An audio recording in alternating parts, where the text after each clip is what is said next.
The golden rays of sunset streamed through the living room windows as James walked through the front door.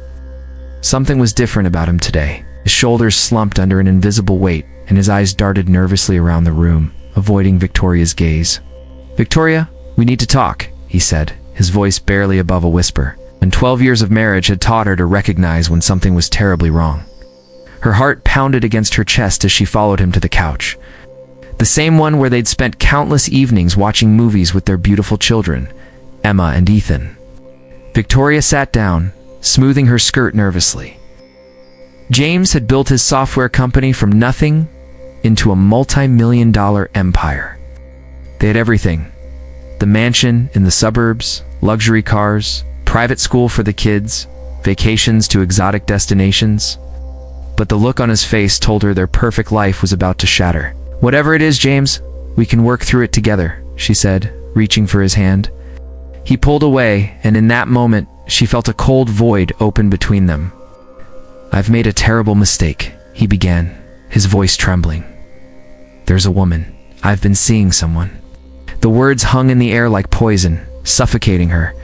Victoria struggled to breathe as he continued, each word another dagger to her heart. "Her name is Sophia. It wasn't supposed to be serious. Just a few business trips, a few dinners. But now," he paused, rubbing his temples. "She's pregnant, Victoria. She says it's mine." The room began to spin. Pregnant? That was impossible. Completely impossible. Before they'd even met, James had suffered from mumps that had left him sterile. They'd gone through countless medical examinations that confirmed his condition. "She's demanding $12 million, he continued, oblivious to Victoria's internal crisis. "Plus a US visa and a first-class ticket to relocate to the United States. She wants to deliver the baby in America." Victoria stared at him, her mind racing through possibilities. This woman, this Sophia, was clearly running an elaborate con. But she couldn't tell James that without revealing her own devastating secret. "If I don't comply with her demands, she's threatening to contact you to ruin our marriage. She's even talking about a lawsuit." His voice cracked. "I couldn't let her be the one to tell you. I love you too much, Victoria. I love our family too much." Tears welled in Victoria's eyes, but not for the reasons James assumed. Her secret, buried for 12 years, threatened to surface like a corpse rising from the depths. Emma and Ethan, ages 10 and 8, weren't James's biological children. Victoria had desperately wanted children, but James's condition made that impossible. Her ex-boyfriend Michael had agreed to help her conceive, with the understanding that he would never be part of the children's lives. James believed the children were the result of a miracle or a medical misdiagnosis. I'd been so overjoyed when Victoria became pregnant that he never questioned it. "I know what I did is unforgivable," James said, tears streaming down his face. "But please, Victoria, say something." She took a deep breath, forcing herself to appear devastated but understanding. "I need time to process this, James."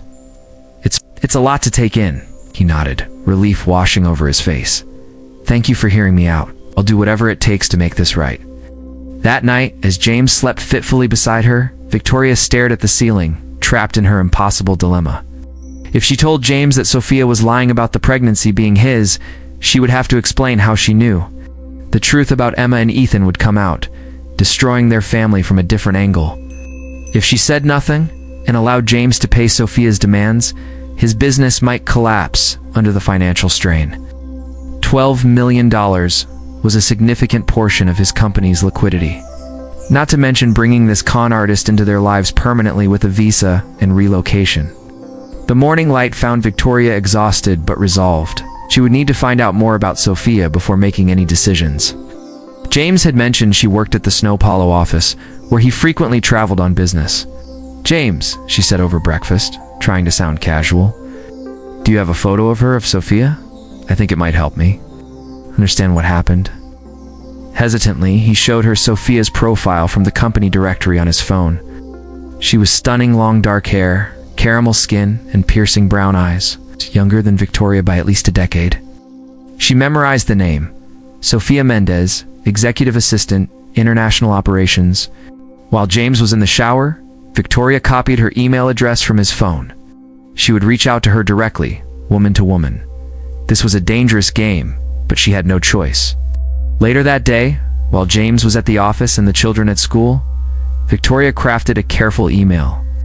She didn't accuse Sophia of lying, but requested a meeting, just the two of them. To her surprise, Sophia agreed immediately, suggesting a video call that very afternoon. When Sophia's face appeared on her screen, Victoria was struck by her confidence. There was no shame, no hesitation in her eyes. "Mrs. Reynolds," she said with a slight accent, "I've been looking forward to meeting you." "Let's skip the pleasantries," Victoria replied coldly. "You're claiming to be pregnant with my husband's child and demanding an outrageous sum of money." Sophia laughed, a melodic sound that grated on Victoria's nerves. "Because I can. Your husband is a very wealthy man who made a very big mistake. Now he must pay for that mistake. And what if I told you that James is physically incapable of fathering a child? What will you do?" Victoria said, watching her reaction carefully. For just a moment, uncertainty flickered across Sophia's face. Then she regained her composure. "That's not what his medical records indicate. I have friends in healthcare who were very helpful." Victoria's blood ran cold. She had accessed his records, but that wasn't possible, unless the records from Dr. Peterson. Victoria asked, referring to the fertility specialist they had seen years ago. "Exactly," Sophia replied smugly. "No issues found. It's just a couple having trouble conceiving naturally. Nothing that would prevent him from getting me pregnant." In that moment, Victoria understood everything. James had lied to her for their entire marriage. He wasn't sterile. He had chosen not to have children, perhaps never wanting to be a father. The specialist appointments, the sad discussions about adoption, all fabricated. Which meant Emma and Ethan might actually be his biological children after all, not Michael's. Victoria's head spun with the implications. Had James somehow discovered the truth about Michael? Was this elaborate story about Sophia his way of extracting revenge? Or was it all a terrible coincidence? His affair exposed his fertility at the same time it threatened to expose her deception. 12 million is non-negotiable, Sophia continued, mistaking Victoria's silence for resignation. And I want to raise this child as an American citizen. Your husband has already agreed to my terms. Has he? Victoria said, her voice surprisingly steady. Then why isn't the money already in your account? Sophia hesitated. He said he needed time to liquidate some assets discreetly. Victoria leaned closer to the camera. Let me be very clear, Sophia. I know you're lying about something, and I intend to find out what. After ending the call, Victoria sat frozen in her chair. Everything she thought she knew about her marriage had been built on lies, both James's and her own. But whose lies would destroy them first? That evening, Victoria suggested dinner at their favorite restaurant, an intimate Italian place where they had celebrated many anniversaries. James seemed relieved by her apparent forgiveness, though guilt etched deep lines around his eyes. I've been thinking about Sophia's demands, Victoria said carefully, swirling wine in her glass. 12 million is excessive, even for child support. James nodded miserably. I know, but she's threatening to go public if I don't pay. The scandal would destroy the company's stock value, not to mention what it would do to us and the kids. Have you seen any proof? Victoria asked. Medical records confirming the pregnancy. He looked surprised. No, actually. She just told me over dinner last month, showed me a home test. Those can be faked, you know. A flicker of hope crossed his face. You think she's lying? Victoria took a deep breath. This was her moment of truth. James, there's something I need to ask you, and I need you to be honest. She reached across the table and took his hand. Did you lie to me about being unable to have children? The color drained from his face.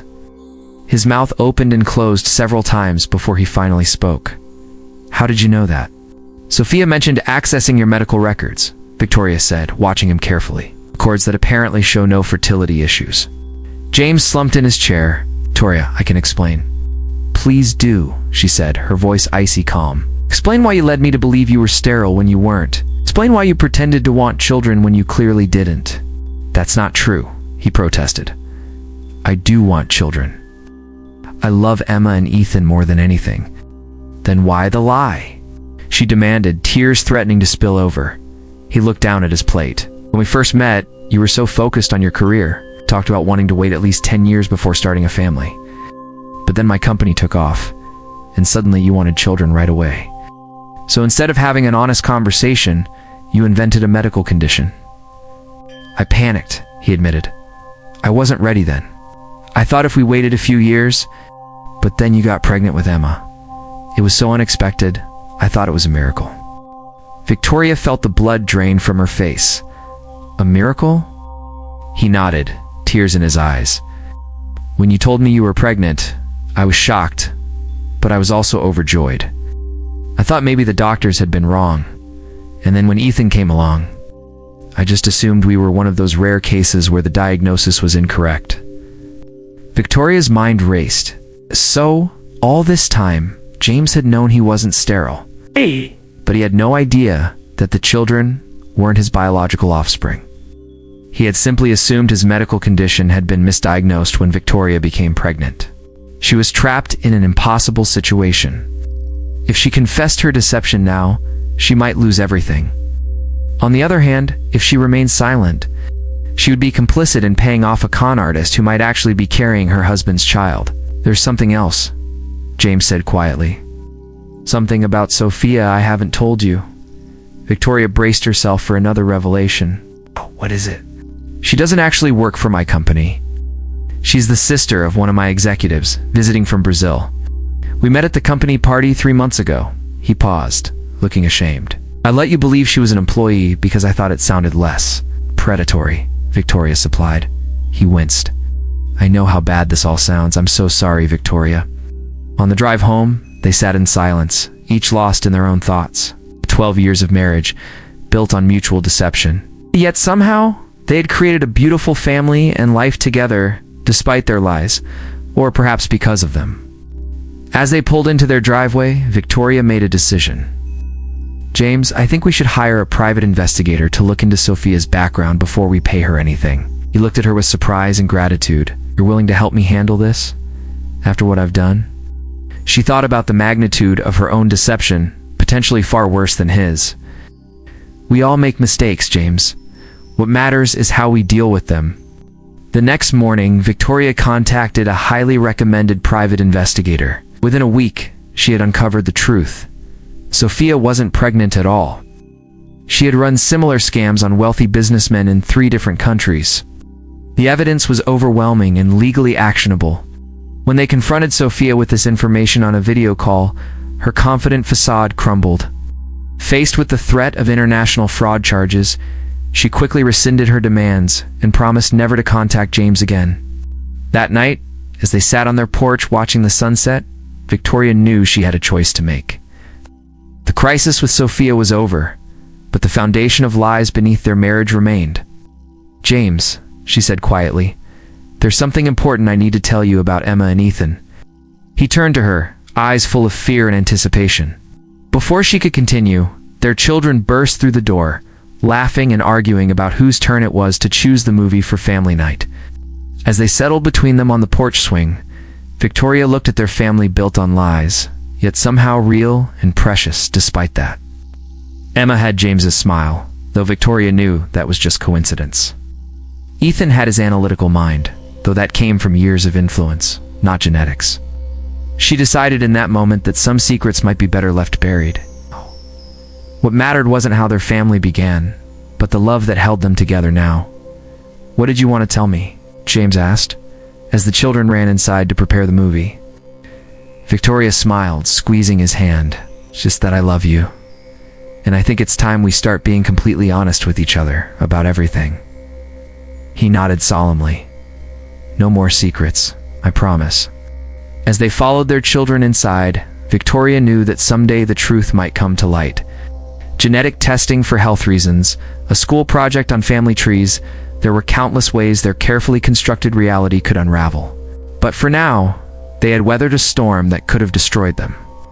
They had confronted their capacity for deception and chosen, however imperfectly, to move toward honesty. The moral of their story isn't that lies do protect us. They actually don't. Eventually they come back to haunt us in ways we never could have predicted. The true lesson is that forgiveness and truth, however painful, are the only real foundation for lasting love. If you're keeping secrets from someone you love, ask yourself, is protecting this lie worth losing everything? Because sooner or later we all face our moment of truth. If you enjoyed watching this story video, then like, comment, and subscribe for more of such relationships and marriage stories that will make you rethink everything you ever thought you knew about love and marriage. What would you have done in Victoria's situation? Let me know in the comments below.